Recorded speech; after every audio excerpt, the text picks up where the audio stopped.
I want to point to something for you guys today. It's your last week, David, this week. This is my last week. This is David's last week in the internship. So the internship is drawing to a close for David. And then the next thing that's going to come for him is going to be graduating from university and then looking for a job. So I want to point to something that starts to show up for, David and I had a conversation about this morning. It's something that starts to show up for graduates, at the end of the internship and at the end of their degree, which is it's a transition from studying, being at university, and then going into the workforce. And it's kind of a great time for this, right? Because David 1.0 finished his internship in the middle of the year. Yeah. You're finishing yours now, so I'm having a similar conversation with a lot of other people who are graduating right now. And that is what does it take to get a job? What does it take to start building your career? Something that is easy to miss is that the most important thing that you have, the most valuable thing and the most powerful thing is your network. And the technical skills that you develop have as much value as you use those to develop your network. That's where the actual real value of them lies. So that's the most important thing that investors are interested in. Pre-revenue is the team. And so, I had Tim come over from Thailand. You guys met him the other week. And one of the things that's really powerful in the conversation around Magicraft and talking to people, potential investors, partners, people around town, is the conversation that's they ask, well, how do you guys know each other? And Tim's like, oh, well, I've known Josh for 15, 16 years. So it's that background of relatedness. It's this guy knows this guy really well and he believes in it enough to come and do this. Well, it must be, something to it. Whereas it's if it were kind of oh, we met last weekend at a startup, weekend, and, we had this idea and we just thought we'd give it a go. People were like, okay, It could work, but you don't have the proven background to sort of, knowledge of each other. Your idea's untested and so is your partnership, if you will. Yeah. So the most valuable thing that you have, the most powerful thing you have, the most important thing you have is your network. And your technical skills have value in as much as you use them to build your network. So for you guys, this is the genesis of your career as software developers in Brisbane and in the world.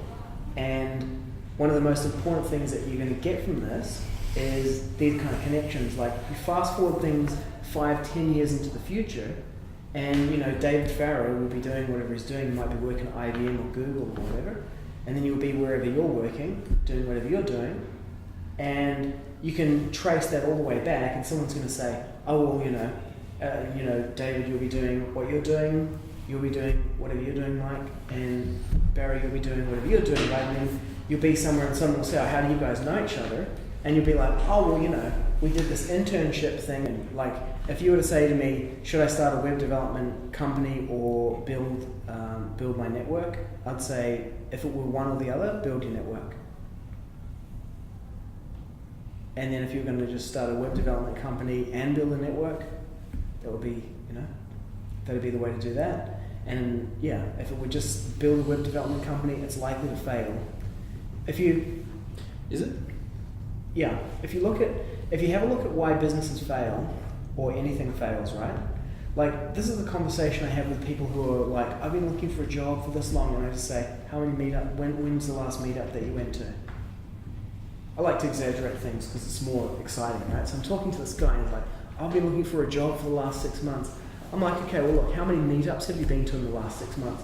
And he's like, oh, I haven't been to any. I was like, dude, I went to 2 last night and I've got a job. What's your excuse? What are you doing? I went to 3 that week actually. And there were 2 on the same night at the same time, Ansible and Docker. And I was like, oh my God, which one? I'm gonna do them both. Because they were one started at 5:30, one started at 6 or something. So yeah, I went to Ansible, then I went to Docker. Got pizza with both of them. Yeah. So you're saying did you say a web development business starting one is likely to fail? Is that what you just said? If you have no contacts. With no network. Any business without a network is... So if you look at the reasons why these things don't work, right? So if someone says, why can't I get a job? or they say, you know, why did that business fail? It's a huge factor in that is the size and the strength of the network underneath it. Like people like, I just keep writing, I keep you know, applying, and I'm like, why would you keep applying if nobody's buying?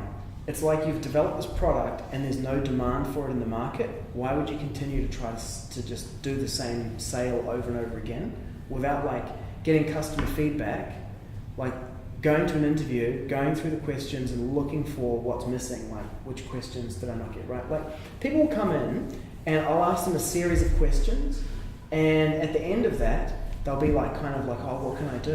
And I'm like, the questions that I just asked them are basically a map of how to develop your career. How many meetups did you go to in the last month, in the last 6 months? None. Okay. Do you have a GitHub account? No, I don't. Okay. Do you participate in any online communities? Do any contribute code to any open source things? No. And so they go down this list and they've answered no to everything, and they're like, in their mind they're thinking, oh, I can't, I don't qualify for any of this stuff. What kind of job can I get? It's like, no, you just write down all of the questions I asked you and go away and just do them all. Yeah. Well, I just gave them the game plan for success. Go to meetups, get on GitHub, contribute to an open source community. And if you look at all of those things, what all of those actually are is building your network. You're adding value to other people and building a reputation with those people in a way that it creates like a reciprocal relationship. For the first time in my life, I have a GitHub account, but I don't use it. I've got my projects stored there, and I've got a Bitbucket as well, but I've never really used GitHub to contact people. And the plugin we're using for our app at the moment, I was having some problems with it over the last 3 or 4 days, and I jumped on the GitHub repository where they keep the plugin, and I found the issues section where there's 100 issues listed, and everyone's talking about what they can do to improve the plugin and stuff like that. Mm-hmm. So I posted up a few questions and got involved in a few conversations, and the actual developer of the plugin got back to me on a few things and said thanks for this and we'll take that into consideration. But there was whole conversations of people who then turned around and said to the developer, well, I can add that feature to the plugin if you want me to, and they go and branch it, put the code in, and then so there's a whole community on GitHub just in issues on code on GitHub that where people talk to each other and they're doing work for each other. Yeah. Yeah. It's like most people's conception of GitHub is I don't have an account, I get an account. And then imagine if you're on Facebook and all you did was post up a couple of photos or just once like dump a bunch of photos on it and then did nothing else on there. No, didn't add friends and talk to anyone. Exactly. What's the point? Yeah, and then people look at it and go, this dude's weird. 0 friends and he's got all these photos. What that just It's like awkward. And that's how people treat GitHub. But GitHub is just this like unbelievable opportunity to be in the conversation and build your network. Yeah. You want to get a job in the United States? It's real simple, man. Find some project that's in the United States and just join it. Yeah. And then you'll be there. You're in a conversation with these guys, you're committing code, they're like, we need to hire someone else. Who are we going to hire? Let's hire that guy, man. He's been contributing to this for ages. Let's get him in. And then, or you apply, and then they're like, oh wow, you want to join? Oh, that's so cool. You want to move from Australia, or maybe I'll work remotely, or maybe I'll move, or whatever. That's just how you do it. Yeah. And so I say to people about GitHub, it's not your code on GitHub that counts. It's what people say about your code on GitHub. And that's kind of a way of pointing to that that your technical skills have the real value of your technical skills is when you use them to build your network, because it's your network that's the actual thing that's valuable and powerful. So when you look at people's failure to get a job, when you look at the failure of their business, it's a failure to build the requisite network underneath it. And that network can provide lots of things: connections, trusted connections, resources, advice, all those kind of things. So this is really kind of the beginning of that for you guys, the beginning of your professional career. And there will be a point in time where you will be sitting in a room somewhere with someone and they'll be like, well, how do you guys know each other? And then you'll say, you know, we met in this thing called the JDP Internship back in 2016. That's where it all started. Yeah. Cool. So David, I acknowledge you for taking on the Griffith Industry Affiliate Partnership internship. Thank you. And I know a lot of students avoid it because they don't want to be in the commercial world. They don't necessarily want to expose themselves to, you know.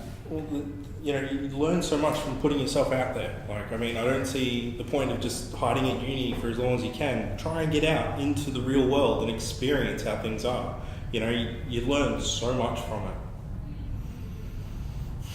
I'm very grateful for the opportunity. I got that. And you're welcome. Yeah, and look, that courage and that commitment and just taking it on and trying it out, that's going to take you places. And a lot of what you've gotten from being here in the internship will take time to become apparent, exactly what it is. You know, even like this morning you said, you know, you'd be telling me that like through the whole thing, Yeah. only now Do I actually realise the importance? Yeah. And look, you know, that's just perfect because I talk with people all the time who are like years down the track and I'm still telling them that, but they haven't got it and they can't hear They it. listen without actually hearing what you're saying. Yeah. So yeah, look, your career will be very successful. Thank you, Josh. It's all because of me. Yes, of course. Credit to the legendary recruiter where it is due. Give this man a job. No, look, it's all because you put yourself in the right situations. Like it was a deliberate choice on your part.